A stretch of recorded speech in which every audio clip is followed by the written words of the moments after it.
So my beautiful viewers, hi everyone, good morning. You are watching Arsa's blog and recipes and here I am Arsha. Yay! So चलिए पहले मैं lunch कर लेती हूँ और मैं मतलब कि मेरा लंच ब्रेकफास्ट सारे एक ही साथ में करने जा रही हूँ एंड वो खाना ख़त्म। यहाँ पे थोड़ा शोर फ्रूट खा लिया एंड यहाँ पे रात भी हो चुका है। आज शॉर्ट में मैंने ब्लॉग बनाई है तो रोज़ वैसे सेम काम काज उसका क्या नया से ब्लॉग बनाओ है ना। एंड यहाँ पे शाम की चाय बनाया जा रहा है, फिर सभी मिलके चाय पियेंगे एंड देन उसके बाद मैं आज थोड़ा रिगनाई बनाऊंगी। अरे क्या रिगनाई नहीं, रिशा बनाऊंगी। तो यहाँ पे मैं थांती लेकर बैठ चुकी हूँ। थांती यानी कि वही ना रिगनाई।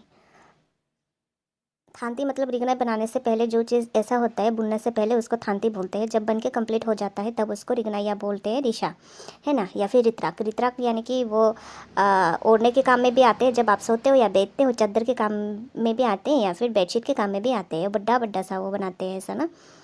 तो देखिए यहाँ पे जो काका है हमारे नेबर काका, हमारे रिलेटिव ही है एंड काकी भी आए हुए हैं। सारे यहाँ पे बैठ के गप्पे मार रहे हैं।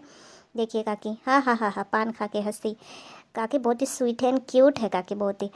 एंड वो पड़ोसी काकी ना बहुत ही स्वीट एंड एकदम सा मतलब क्यूट है एकदम। हाँ तो चलिए बना लेती हूँ रिगनाई। नहीं, रिशा रिशा रिशा बनाने का काम सबसे इजी होता है, मतलब कि विदाउट जो फ्लोरल पैटर्न होते हैं ना। हाँ तो बहुत ही इजी होता है, लेकिन इसमें डिज़ाइन पैटर्न फ्लावर मतलब वही ना फ्लोरल डिज़ाइन अगर ऐड किया जाता मतलब किया जाता वो चीज़ तो लेट होता थोड़ा। लेकिन इसको 2 दिन में आप कंप्लीट कर सकते हो, इतना इजी है ये। बस इधर उधर थ्रेड घुमाओ फिराओ बनाओ, बस यही रहता है ये। एंड मैंने फर्स्ट जो बनाई थी ऐसे ही एक रिगनाई बनाई थी, मतलब अभी जो रिक्शा बन रहा है ना सेम डिट्टो डिज़ाइन का एक रिगनाई बनाई थी और फिर कंप्लीट नहीं की मैंने थोड़ा बहुत बनाई, फिर मॉम ने बाद में जाके उसको कंप्लीट किया है ना। तो जब बुन रही थी तब मैं मतलब मॉम ही मुझे सिखा रही थी कि ऐसे बुना जाता है, ऐसे किया जाता है, वो चीज़ें वेव जैसे बोलते हैं ना। तो वेविंग के टाइम पे मॉम ने मदद की है, फिर जब बना रही थी तब भी मॉम ने मदद की है। लेकिन वो चीज़ सारे सीखने के दौरान हुई ना, वो फर्स्ट टाइम मैं सीख रही थी तब तो इतना मैं कंप्लीट नहीं कर पाई। बहुत मुश्किल लगता है इसमें बैठे रहना, फिर बहुत ही मुश्किल मेहनत का काम है ये भी। मतलब बैठे रहते हो फिर भी आपका हाथ चलता रहता है और आप एक जगह बैठे रहते हो तो कमर में दर्द होने लगता है। ये सारी चीज़ें बचपन में तो कमर में इतना दर्द नहीं होता था, लेकिन अभी होता है ऐसे एक जगह बैठे रहने से, है ना। तो मॉम को तो बाबा ही बोलते थे कि मत बनाओ, जब भी बनाते थे ना ऐसे तबीयत बिगड़ जाती थी मॉम की तो फिर डॉक्टर के पास ले जाने होते थे मॉम को। फिर पापा ने तो मतलब बाबा ने तो साफ साफ मना कर दिया था मॉम को कि और रिगनाई बनाने की ज़रूरत नहीं, जो है ख़रीद ले जाएगा। लेकिन मॉम को क्या है कि एक शौक़ है ना, एडिक्शन रिगनाई बनाने का, बनाते रहते बनाते रहते बनाते रहते। फिर वही सारी चीज़ें हैं। काफ़ी लड़ाई झगड़ा हुए रिगनाई को लेकर घर में, है ना। बाबा बोलते थे मत बनाओ, तबीयत बिगाड़ लेते हो। फिर मॉम सुनते नहीं पापा के, फिर होता है सियप्पा, वैसे सारी चीज़ें चलते हैं, है ना। हस्बैंड वाइफ के बीच की बात है वो।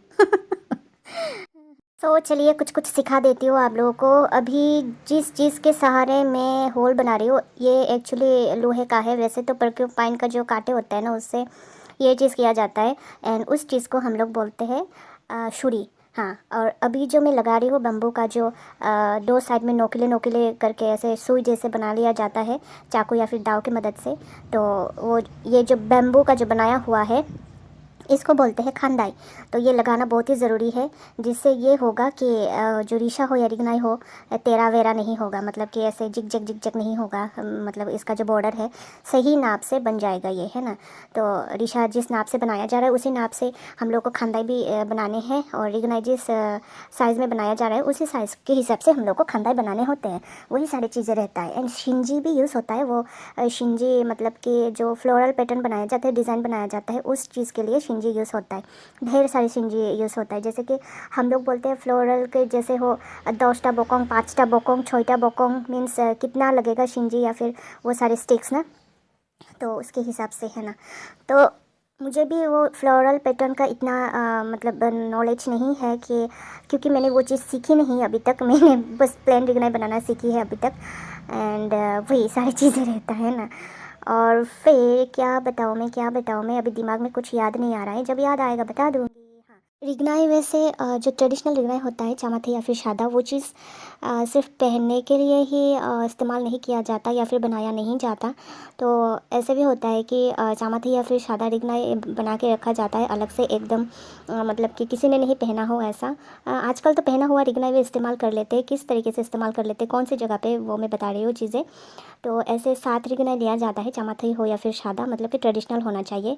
एंड वो चीज़ शादी में इस्तेमाल किया जाता है। किस तरीके से, वो इस तरीके से जो हम लोग मंडप बनाते हैं जिसमें दूल्हा दुल्हन जाते हैं जिस मंडप के अंदर एंड फेरे लेते हैं और शादी करते हैं, तो उस मंडप बनाने के लिए 7 ऐसा रिगनाई लिया जाता है। और क्या मतलब बम्बू का ही वो पूरा मंडप बनाया जाता है। और फिर उसके चारों तरफ 4 बम्बू ऐसे लगा दिया जाता है, मतलब कि ताज़ा बम्बू नहीं, मतलब ऐसे बम्बू लगा दिया जाता है। फिर उसके बाद क्या होते हैं, वहाँ पे ऐसे 7 रिगनाई को बांधा जाता है, एक के ऊपर एक, एक के ऊपर एक, एक के ऊपर एक, ऐसे बना बांधा जाता है। फिर जाके एकदम से ट्रेडिशनल वे में हम लोग का जो मंडप है वो तैयार होते हैं। तो मंडप में शादी होते हैं, लेकिन शादी में जाने से पहले ऐसे फेरे लेने से पहले भगवान को नमन करने होते हैं और भोग चढ़ाने होते हैं। भोग मतलब कि हम लोग वही चावल, केले एंड बताशा वही चढ़ाते हैं। एंड उसमें भी जो भगवान का स्वरूप जो होते हैं, जिस भगवान का भी पूजा होते हैं जैसे शादी के टाइम में, उस भगवान को हम लोग मूर्ति में या फिर फ़ोटो में नहीं पूजते या फिर नहीं स्थापना करते। जो वाथी है, वाथी एक तरीके का वा है, बहुत ही मतलब कि पवित्र बम्बू माना जाता है हम लोग के यहाँ पे। उसी को लेते हैं, एकदम अच्छा सा बम्बू लेते हैं, वाथई बम्बू। तो उसको ही हम लोग ऐसे देव देवी के स्वरूप में स्थापना करते हैं घर के बाहर। तो वहाँ पे पूजा होती है, भोग चढ़ाया जाता है। पहले हस्बैंड वाइफ को, मतलब कि जो ब्राइड ग्रूम है जिसका शादी होने वाला है, उन लोगों को पहले ऐसे नहलाया जाता है। और नहलाने के लिए भी किसी आस पास के जो पौंड है या फिर ऐसे नदी है, वहाँ से पानी लेकर मतलब वहाँ से पानी लाया जाता है। एंड वो पानी लेने का काम गांव में से या गांव के पास ही किसी गांव से दो ऐसे लड़के, ऐसे ना 12 से 14 बरस का लड़का चुनते हैं दो। तो वो लोग जाते हैं और फिर पहले नदी या हो पौंड का पानी हो, पहले वो लोग नहाते हैं वहाँ पे। फिर उन लोगों को 2 ऐसे घड़ा खरीद के दिया जाता है, कोई सा भी धातु का हो या फिर अर्थन हो, और घड़ा खरीद के दिया जाता है नया नया। तो उस घड़ा में भर के पानी लाते हैं और घड़ा में जब पानी लाया जाता है ऊपर एक नया गामछा बांध दिया जाता है। तो ऐसे ही वो लोग लाते हैं। एंड जब पानी लेने जाते हैं ना, उस पानी में ऐसे सुपारी एंड पान भी रख के ना ऐसे कुछ रिचुअल करना होता है। एंड फिर जब पानी लेके आते हैं तो जो पानी लेने जाते हैं उनके साथ आया जक एंड आया भी जाते हैं। एंड जो जिस घर में शादी हो रहे हैं ना, उस घर के गेट में ऐसे बम्बू से ऐसे अटकाया जाता है जो पानी लेने जाते हैं उन लोगों को।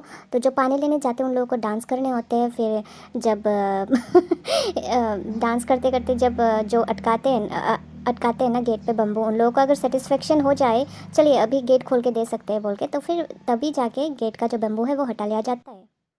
और फिर उसी पानी से ब्राइड एंड ग्रूम को नहलाया जाता है। उसके बाद शादी का जोड़ा पहनाया जाता है। लड़की के लिए जो शादी का जोड़ा है वो लड़के लाते हैं, लड़के के लिए मतलब ग्रूम के लिए ब्राइड लाते हैं, ब्राइड के लिए ग्रूम लाते हैं। ऐसे होता है, एक्सचेंज होते हैं वो चीज़ें। फिर तैयार होते हैं, फिर मंडप में ले जाया जाता है, फिर फेरे लेते हैं, सिंदूरदान होते हैं और फिर बरमाला आदान प्रदान होते हैं, फिर हो जाते हैं शादी। लेकिन शादी में सबसे गुरुत्वपूर्ण इंपॉर्टेंट भूमिका जो पालन करते हैं वो आयोजक एंड आया होते हैं। इसके बारे में मैं बाद में बताऊंगी।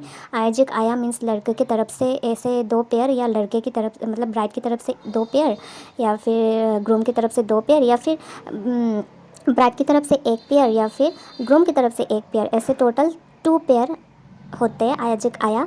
और इसमें मैरिड कपल चाहिए होता है।